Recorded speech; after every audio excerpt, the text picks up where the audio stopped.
Welcome, ladies and gentlemen, to another installment of the APB recap. This is a recap of the APB stream that I did yesterday. It's a recap of most of the significant events. Not all of them, but most of them. This is going to be a more concise, more summarized, and more advertiser-friendly recap compared to my stream, which is longer, less concise, and definitely less advertiser-friendly as I curse my way through the events. Unlike last week, there aren't really a lot of events to be discussed. Last week, we get console wars, hoopla, and Sony being a typical Western video game company. This week, there aren't a lot of hooplas that I find super important to discuss. And not to mention, I'm very busy this week with college exams and Elden Ring. Regardless, there are some hooplas and I'm going to discuss them.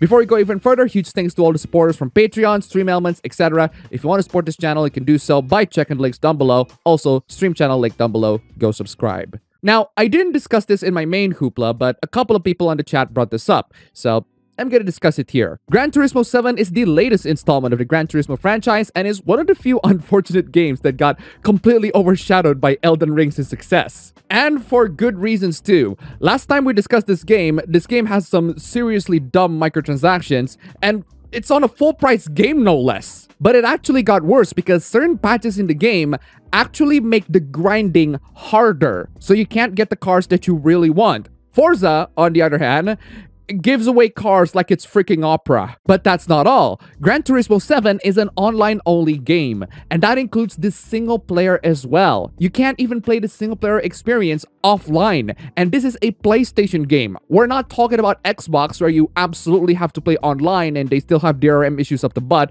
Modern Vintage Gamer already has a video discussing that. Go check it out, link down below. We're talking about a PlayStation game where you have to go online in order to play the single player game. This is a big issue because if the game is tied up to online servers and the online servers are gone, you can't play the game at all, which is exactly what happened with the game. It's insane how a single player game needs to have these arbitrary restrictions. I mean, that's the risk that you have to take with certain games like MMORPGs or multiplayer-centric games, but not single-player games. Gran Turismo is a single-player game. It has multiplayer for sure, but the single-player shouldn't be an online experience as well. There's no reason why it should be an online experience, and yet here we are. It's insane how game companies do all of this always online and live service and microtransaction stuff when games like Elden Ring doesn't have all of those things and it sold 12 million copies worldwide. People don't like live service, always online, microtransaction garbage for single-player games. People like games that can be played offline without any interference from the big corporations having to watch the consumers and make sure that none of them are those filthy pirates. I can't believe that we need to have this discussion in 2022. It's literally a decade ago where Diablo 3 pulled this off, and that didn't sit well with people either. Seriously, game companies, stop this live service nonsense. Stop the always online nonsense. Start making good games. Next hoopla is about big corporations virtue signaling in the dumbest of way. Disney is a big company and therefore prone to virtue signaling for good causes, or at least causes that the mainstream media deem acceptable. And this doesn't just apply to Disney. This also applies to their child companies. Recently, Marvel Studios tweeted a big statement that says, "We strongly denounce any and all legislation that infringes on the basic human rights of the LGBTQIA+ community." Wow, very strong words, Marvel. Bravo. Now, tell me, how are you, as a big multi-billion-dollar corporation, will deliver this message to everyone? With a tweet. Okay, at least you're gonna make the tweet to be pretty and have some high production value and fancy graphics and aesthetic. Nah, just send all of that with a white background text and a default Calibri font. Seriously, I've seen so many people quote tweeting Marvel Studios and calling out on their hypocrisy and virtue signaling, which I am 100% on board on the calling out part, and we'll get to that in a bit, but that's not the one thing that really bothered me. The one thing that bothers me is a big media corporation like Marvel Studios, owned by the Disney Corporation, uses a white background and the default Calibri font to stand up for human rights. Anyone who uses Microsoft PowerPoint or Word will immediately recognize this whole layout and this whole font because it's the default. It's the default that comes out of the box once you installed it, once you open it for the first time. I am so using this as a thumbnail. I mean, hey, if Marvel Studios find it acceptable using the default Calibri font, it's acceptable anywhere else, right? I'm amazed that a big studio like Disney or Marvel have no one else to make a good design for their virtue signaling tweet. You'd expect something fancy or at least good looking, not something that my grandma can conjure up in a couple of minutes in PowerPoint. Now let's talk about the virtue signaling. Apparently, this is within the context of a new bill in Florida that apparently restrict LGBT people. According to my viewers who informed me on this, this bill is not really restricting LGBT people and more about restricting certain adult conversations to be discussed within elementary schoolers. I don't know. I'm not too familiar with it. I don't care about American politics. You can go look it up yourself. That's not really important here. The important thing here is a big multimedia corporation owned by another big multimedia corporation saying that they support LGBT people, which isn't really an issue in and of itself. The issue is that their actions don't really speak to what they're saying. There's a hoopla in regards to Disney where they were allegedly censoring same-sex affection from Pixar films, or at least according to the employees.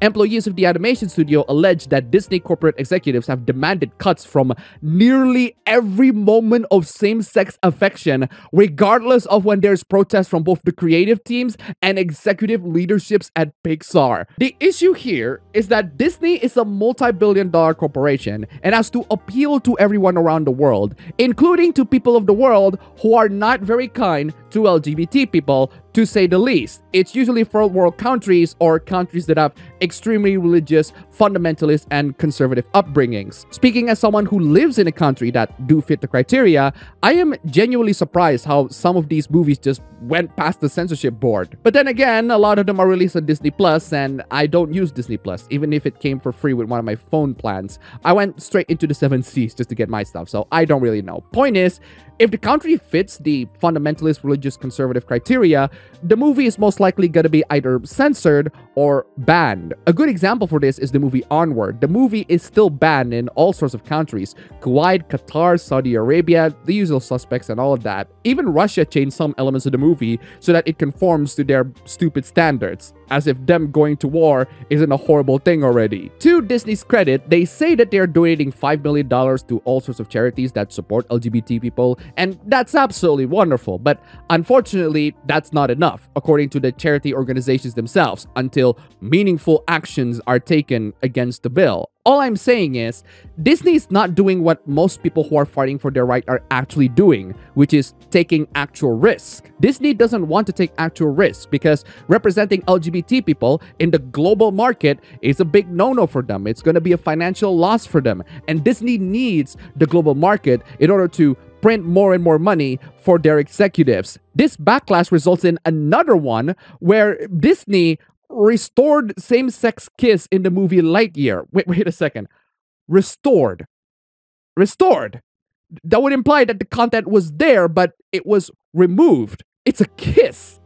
It's not even Buzz, it's someone else's. It's not like Disney movies are strangers to people kissing. Not same-sex kissing, but it's still two consenting adults. There's really no difference unless you're a bigot. This is why you don't stand big corporations. I mean, Disney to me is like Nintendo. They do make good stuff, or at least the stuff that I like, but they're also some of the worst corporations out there, and they also make stuff that I don't like. I don't know how other big corporations can top the white background with a default Calibri font laziness, but hey, they have a tendency of surprising me at times. And finally, yeah, it's really not that much. It would be remiss of me to not include this topic. As someone who is against NFTs, to see the idea of these pointless and overly expensive digital items failing is just music to my ears. And boy, were they failing. Average selling price of an NFT has dropped more than 48%. Daily trading volumes have plummeted 80%. The number of accounts buying and selling NFTs have fallen to about 194,000. And that's not all. The interest towards NFTs and the metaverse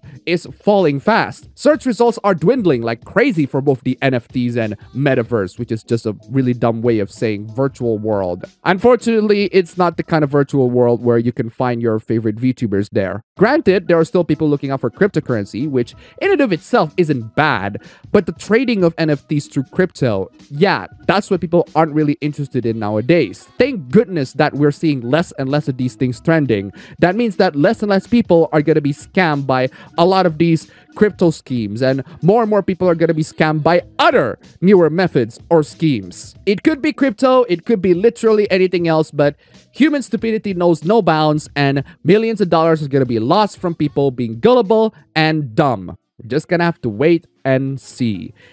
And that's pretty much it for the topics that I want to cover in this video. It's not much, but I've been really busy this week, so apologies for that. Regardless, if you like it, you can go ahead, click the like button, and subscribe for more. If you wish, you can go support this channel through the links down below. Go subscribe to the stream channel as well.